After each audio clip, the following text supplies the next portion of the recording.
群人已经拿着桶子袋子在等，大半年才一次发配粮食的时间，大伙儿要领的是给蔬菜的粮食。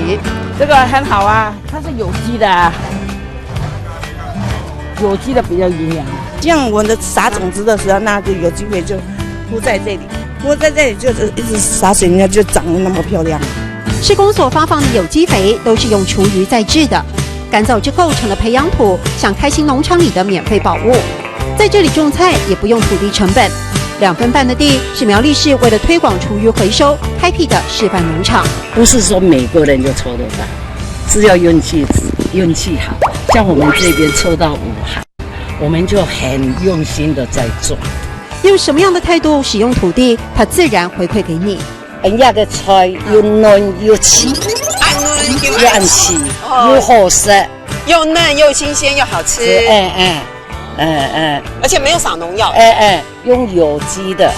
靠厨余肥料施作的田，即使是枯黄的菜叶，收成堆又是制作有机肥的原料，一点也不浪费。如果在家里也做到果皮等等有机垃圾都像这样确实回收，还能省下很多钱。我们刚开始推的时候那时候还没有垃圾资源回收分类的时候，我们的垃圾的平均量是每天大概110公吨。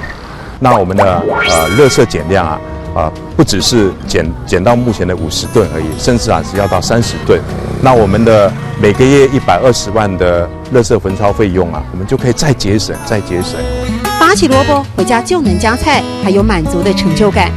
100多个快乐农夫享受田园之乐，也成了环保的尖兵。民众在这里得到努力后的收获，也给地尽其力物尽其用起了带头的示范作用。按嫩又按齐，按嫩又按齐。